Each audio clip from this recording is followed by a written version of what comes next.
After 16 years of marriage, my selfish husband dumped me via email. I'm leaving you, old lady, for a 25-year-old.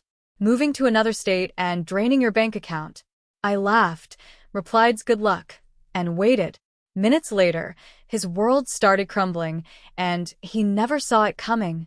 I never imagined that my life would take such a drastic turn on what seemed like an ordinary afternoon. I was at my bakery, Sweet Haven, in Seattle, carefully assembling an intricate 5-tier wedding cake for a client. The scent of freshly baked pastries filled the air, and the quiet hum of my employees moving in the background gave me a sense of accomplishment. This bakery was more than a business. It was my dream, one I had nurtured for years. Then my phone chimed. A new email notification from Daniel Reed, my husband of 16 years. I wiped my hands on my apron, expecting some routine message about the house or bills. But when I opened it, my heart didn't pound, my breath didn't hitch. I had been preparing for this moment. Samantha, I'm leaving you. Jade and I are moving to Los Angeles tomorrow. I've emptied our joint account, so don't bother trying anything stupid. This should be easy for you, considering how much you love that little bakery of yours. Good luck. There was no apology, no regret. Just cold detachment. I read it twice, then a third time, and instead of breaking down, as Daniel had likely imagined, I simply exhaled and set my phone down. It was done. For nearly a year, I had seen the warning signs, his late nights at the gym, his sudden obsession with self-improvement, and his secretive phone habits. I wasn't blind, just patient. For months ago, after finding a $500 charge for a luxury hotel, I knew I had all the proof I needed. He had claimed he was working late that night. Instead of confronting him, I did something better. I opened a separate bank account, one he didn't know about. I transferred every penny I had earned from my bakery and let the joint account appear normal, just enough to keep him from getting suspicious. I had also hired a private investigator. I didn't want just suspicions, I wanted evidence. And I got it. Photos, receipts, text logs, enough to tear down every single lie he had ever told me. And now here he was thinking he had won. As if his betrayal wasn't enough, a second email arrived minutes later. By the way, I'll be sending movers to pick up my things next week. I know you'll be heartbroken, but let's be mature about this. Jade and I deserve to be happy. I almost laughed.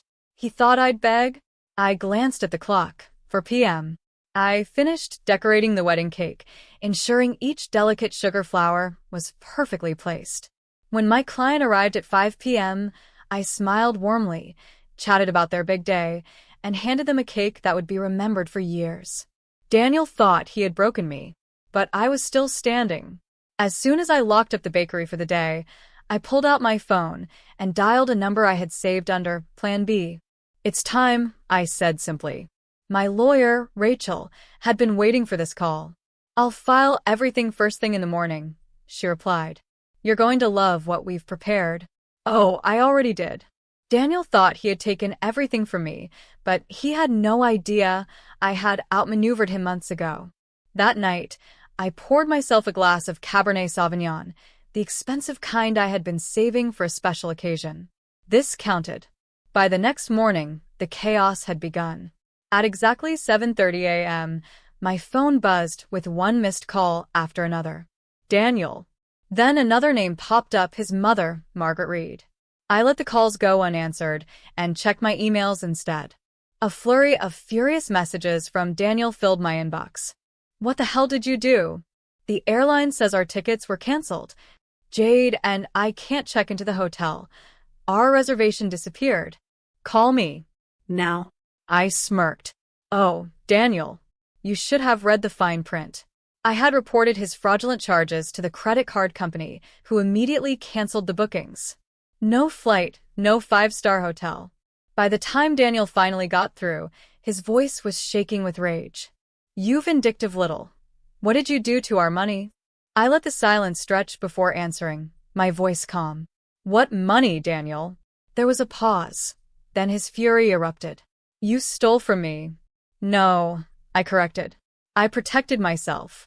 You stole from us. His mother, Margaret, called moments later. This time, I answered. Samantha, Daniel told me everything, she began, her tone sharp. You're being unreasonable. I didn't say anything. I simply forwarded Daniel's email, the one where he had bragged about draining our shared account and leaving me. There was dead silence on the other end.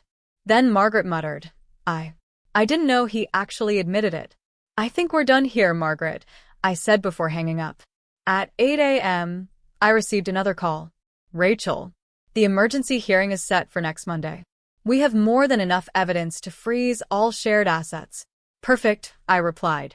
Let's make sure he can't touch another cent. As I ended the call, I stepped out onto the sidewalk, the crisp morning air filling my lungs. Across the street, customers were already lining up outside my bakery. I smiled, unlocking the door. Daniel thought he had ended my story. He had only just given me a new beginning. The first real blow landed on Daniel just 24 hours after his grand exit. That morning, I was in the bakery kneading dough for a fresh batch of croissants when my phone vibrated on the counter. Another email from Daniel. This time, the tone was different. Samantha, stop playing games. You had no right to touch our finances. I'll take you to court if I have to.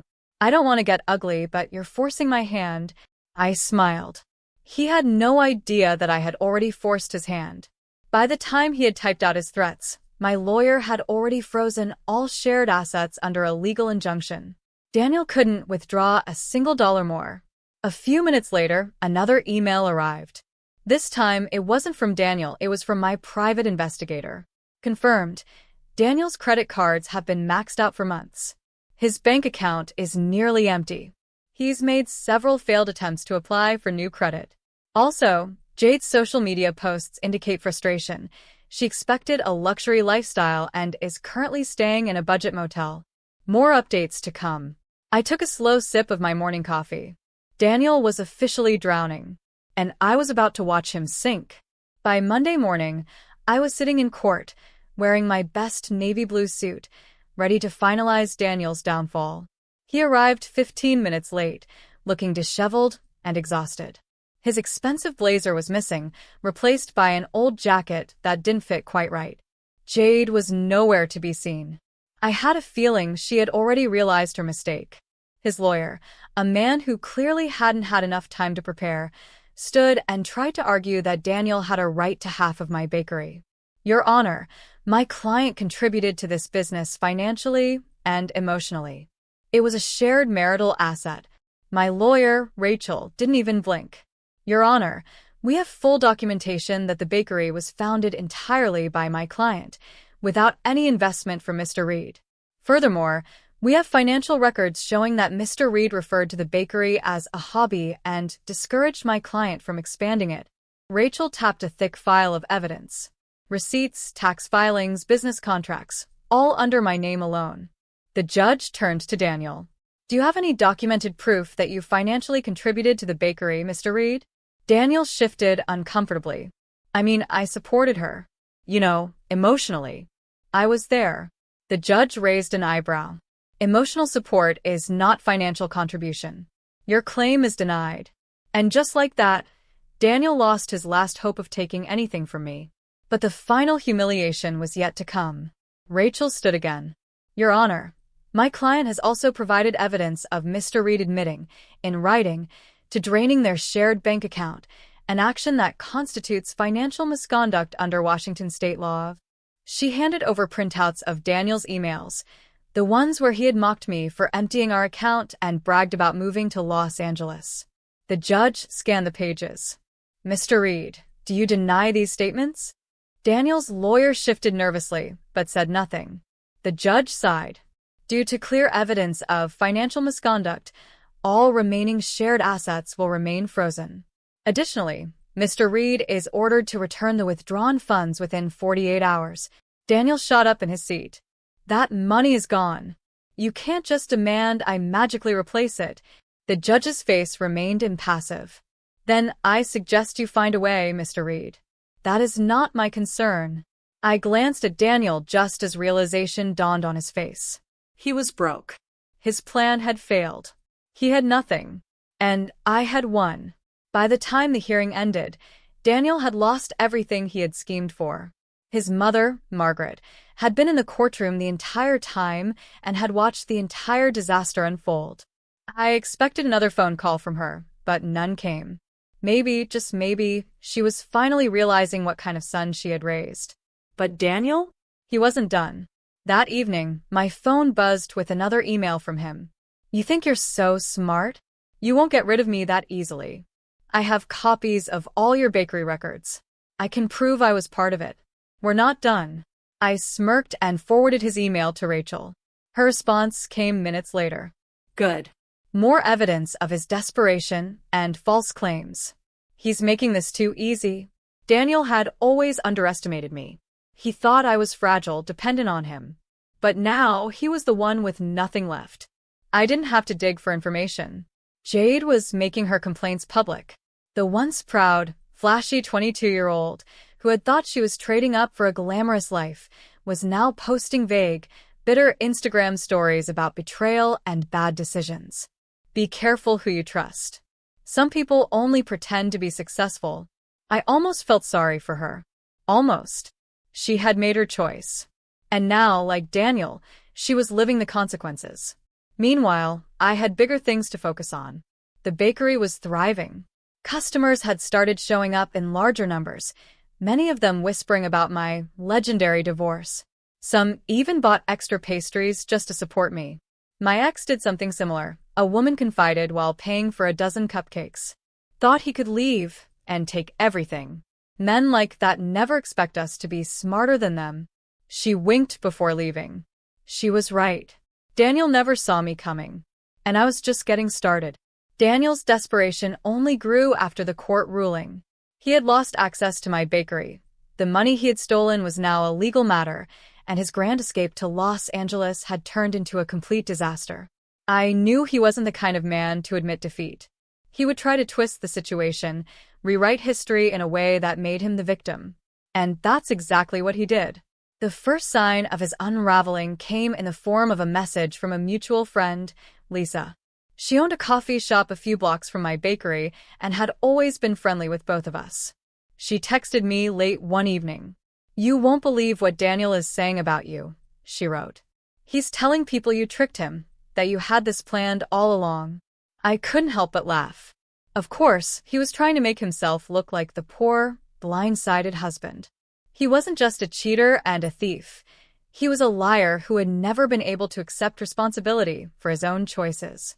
Over the next few days, I heard similar stories from other acquaintances. Daniel had started reaching out to people, spinning a pathetic tale about how I had trapped him in a loveless marriage and then set him up to fail. He left out the part where he had been sneaking around with a 22-year-old and emptying our bank account. But the most pathetic part was how he still thought people would believe him. I didn't bother defending myself. The truth had already spoken for itself. The court had ruled in my favor. The evidence was undeniable. And, besides, I had more important things to focus on. The bakery was thriving. Business was better than ever, and whether people admitted it or not, they loved a story of resilience. Customers came in, not just for pastries and cakes, but to support me. Some were women who had been through similar betrayals. Others were just impressed that I had stood my ground and come out stronger. Every day, I saw new faces. People who wanted to shake my hand and tell me that I inspired them. It was strange at first, but eventually I embraced it. Meanwhile, Daniel's situation kept getting worse. The last time I had seen him in court, he still had that smug confidence, the kind that suggested he thought he could turn everything around. But now, reality had caught up with him. Jade had left him. That part didn't surprise me at all. One of Daniel's former coworkers, Brandon, stopped by the bakery one evening. He had always been polite to me in the past, but I never expected him to come in and give me updates about my ex-husband. "I just thought you should know," Brandon said as he sipped his coffee. Jade dumped him. She kicked him out of her apartment a few weeks ago. Apparently, she finally realized he wasn't the rich, powerful guy he made himself out to be. I raised an eyebrow. "And how do you know this?" "She's been complaining about him to everyone," Brandon said with a smirk. "Said he was bitter, always blaming you for everything. and that he actually expected her to support him financially. She called him dead weight and said she made the biggest mistake of her life. I couldn't help but chuckle. Jade had thought she was getting some fantasy version of Daniel, a successful, exciting older man. But in reality, she had ended up with a broke, bitter mess who had lost everything in a failed scheme. I didn't feel sorry for her. She had helped destroy my marriage. She had made her choice. But at least she had learned her lesson quickly. Daniel, on the other hand, had learned nothing. His mother, Margaret, called me for the first time in months. I debated whether to answer, but curiosity got the best of me. "Samantha," she said, her voice softer than I remembered. "I know you probably don't want to hear from me, but I don't know what to do with him. He's still blaming you for everything. He's angry all the time. He won't accept that this is his fault."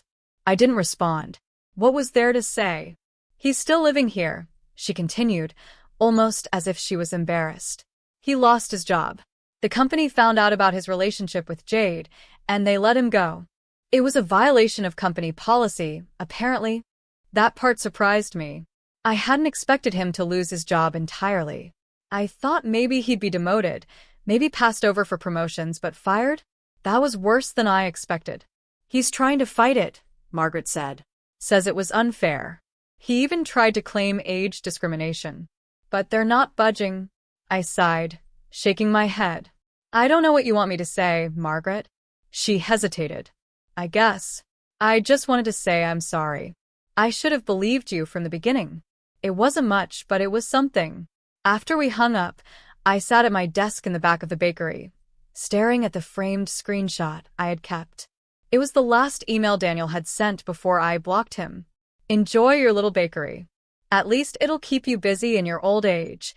I had left it there as a reminder, but as I looked at it now, I realized something. I didn't need the reminder anymore. I had moved on. I had built something stronger, something permanent. Daniel had tried to reduce me to nothing, but in the end, he had only destroyed himself. The next morning, I removed the framed email from my wall and threw it in the trash. Years passed, and life kept moving forward. My bakery expanded to new locations, each one thriving more than the last. What started as a single shop had grown into something much bigger, a business that not only provided for me but also for the employees who had become like family. My story had been picked up by a few local business magazines, but not as the woman scorned by a cheating husband. No, I was recognized as a savvy entrepreneur, a smart businesswoman who had built something lasting despite life trying to knock me down.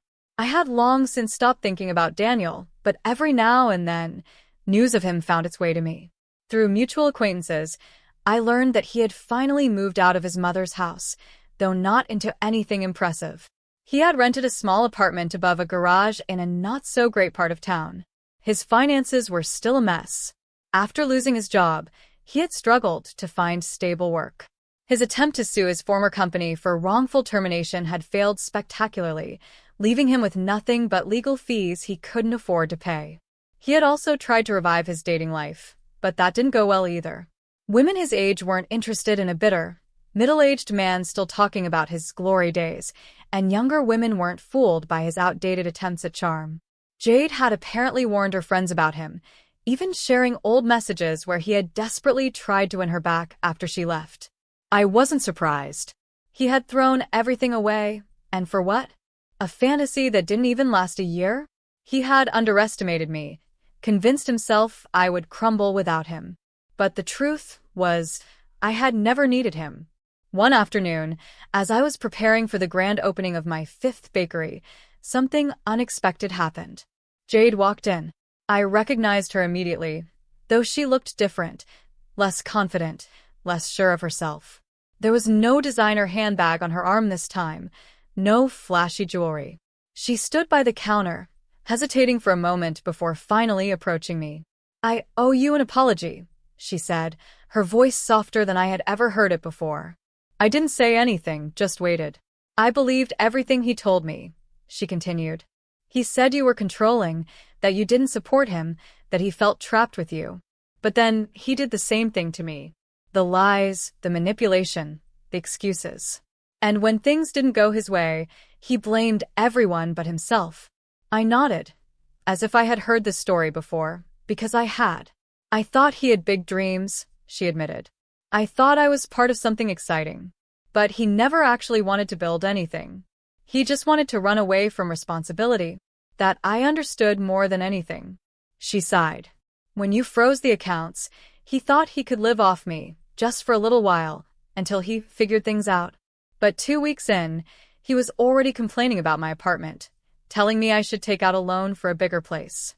That's when I realized he never had a plan. He just wanted someone else to carry him.